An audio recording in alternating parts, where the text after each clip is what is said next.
ফুলের সৌরভ আর মানুষের গৌরব চিরদিন থাকে না। সকালের শিশিরে ভেজা যে ফুল তার সুবাসে চারপাশ মাতিয়ে রাখে, গোধূলি আসতেই সেই ফুল মলিন হয়ে ঝরে পড়ে।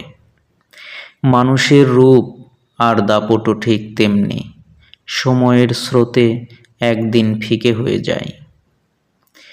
ফুলের সৌন্দর্য যেমন চিরকাল থাকে না, মানুষের ক্ষমতার গৌরবও একদিন ধুলোয় মিশে যায়। প্রকৃতি আমাদের বারবার মনে করিয়ে দেয় যে অমরত্ব কোনো মানুষেরই প্রাপ্য নয়। ফুল ঝরে গেলে তার সুবাস যেমন ঘ্রাণেন্দ্রিয়তে কিছুক্ষণ লেগে থাকে, মানুষের কাজ যদি মহৎ হয় তবে তার মৃত্যুর পরও সেই কাজের সৌরভ মানুষের মনে বেঁচে থাকে।